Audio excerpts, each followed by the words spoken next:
Titan, जिसे हम Saturn के सबसे बड़े मून के तौर पर जानते हैं और हमारे सोलर सिस्टम में मौजूद यही एक इकलौता ऐसा स्पेस ऑब्जेक्ट है जिसपे अर्थ की तरह ही एटमॉस्फेयर की एक मोटी लेयर मौजूद है। ईयर 1980 में वॉयेजर 1 स्पेसक्राफ्ट सैटर्न प्लैनेट के बेहद करीब से गुजरा था और इसी दौरान इस स्पेसक्राफ्ट ने सैटर्न की कुछ तस्वीरें और उनके अलावा भी उसके रिंग्स की इमेजेस भी भेजी और इन सब के अलावा सबसे इम्पोर्टेंट चीज जो भेजी वो थी सैटर्न की सबसे बड़े मून टाइटन की इमेजेस। ये सोलर सिस्टम का इकलौता मून था जिसके पास एटमॉस्फेयर की थिक लेयर थी और इस चांद ने यानी टाइटन ने साइंटिस्ट का ध्यान अपनी ओर ऐसा अट्रैक्ट किया कि साइंटिस्ट भी इसके बारे में रिसर्च करने से खुद को रोक नहीं पाए। लेकिन दोस्तों ये कोई आसान मिशन होने वाला नहीं था और इसी वजह से दुनिया की बड़ी बड़ी स्पेस एजेंसीज जैसे नासा, ASI यानी इटालियन स्पेस एजेंसी और ESI यानी यूरोपियन स्पेस एजेंसी ने साथ मिलकर सैटर्न के मून टाइटन पे पहुंचने के मिशन को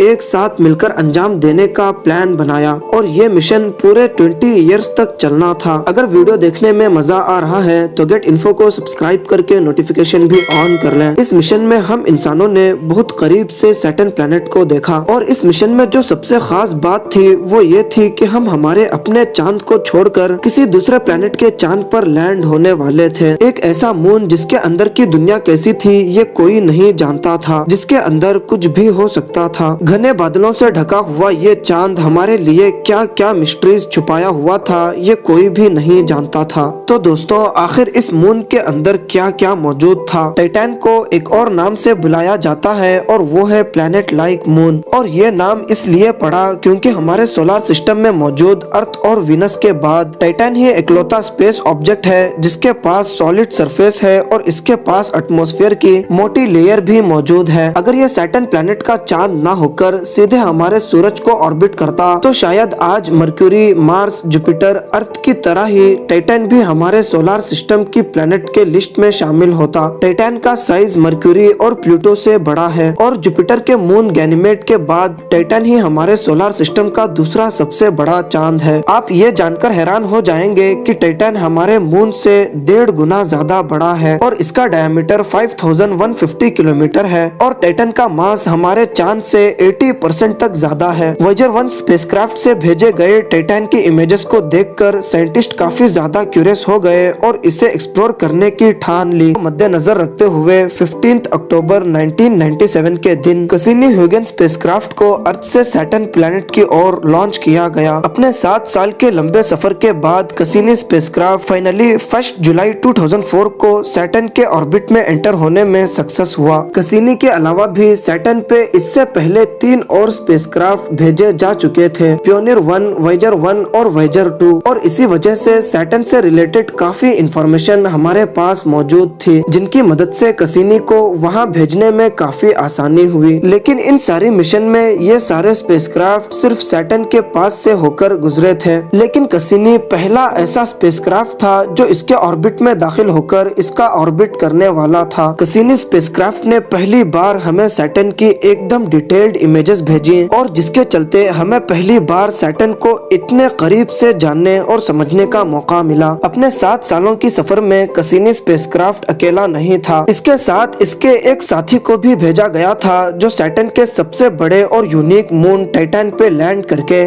उसके बारे में हमें इंफॉर्मेशन देने वाला था और कोई नहीं बल्कि एक लैंडर था जिसका नाम था ह्यूगेन्स और ये लैंडर हमें ये जानकारी देने वाला था कि आखिर टाइटन के घने एटमॉस्फेयर के नीचे क्या क्या राज छुपे हैं। ईयर 2004 के एंडिंग में कैसिनी-ह्यूगेन्स टाइटन की ऑर्बिट में दाखिल होने में कामयाब रहा और 24 दिसंबर 2004 को ह्यूगेन लैंडर कैसिनी से अलग होकर टाइटन के अपने मिशन की ओर आगे बढ़ने लगा और साथ ही साथ कैसिनी स्पेसक्राफ्ट भी टाइटन की ऑर्बिट में रहकर उसके कुछ इमेजेस हम तक भेजना शुरू कर दिया। लेकिन इन इमेजेस में हमें टाइटन के बादलों के सिवा और कुछ भी दिखाई नहीं दे रहा था। ह्यूगेन्स प्रोब टाइटन के एटमॉस्फेयर में घुसते ही यूरोपियन स्पेस एजेंसी को लगातार काफी सारे इमेजेस भेजनी शुरू कर दी और फिर वो वक्त आया जब ह्यूगेन 6 किलोमीटर पर सेकंड की स्पीड से टाइटन की एटमॉस्फेयर को चीरता हुआ इसकी सरफेस की ओर बढ़ता रहा और फिर इसकी पैराशूट खुलते ही ये स्लो स्पीड से सरफेस की ओर बढ़ता जा रहा था और जैसे जैसे ये आगे बढ़ता रहा हमें उतनी ही क्लियर इमेजेस देखने को मिलती हैं और हम टाइटन पर देखते हैं कि छोटे छोटे माउंटेन साइंस। इनके अलावा भी ह्यूगेन्स के जरिए भेजे गए इमेजेस में टाइटैन की जमीन पर नदियों जैसे शेप देखने को मिलता है, ठीक उसी तरह जैसे हमारे अर्थ पर मौजूद है। सन से इतना दूर मौजूद बहुत ही कम टेम्परेचर में लिक्विड फॉर्म में नदी और समंदर हो पाना कैसे मुमकिन है। वैसे टाइटैन के घने एटमॉस्फेयर में 98.4% नाइट्रोजन, 1.4% मीथेन और 0.1% हाइड्रोजन गैस मौजूद है। इसका मतलब ये कि अर्थ के बाद टाइटैन ही इकलौता स्पेस ऑब्जेक्ट है जिसका एटमॉस्फेयर नाइट्रोजन से भरपूर है। टाइटैन के एटमॉस्फेयर में नाइट्रोजन के बाद मीथेन ही एक ऐसा एलिमेंट था जो ज्यादा अमाउंट में था, और साइंटिस्ट ने लेबोरेटरी में कई सारे एक्सपेरिमेंट्स करके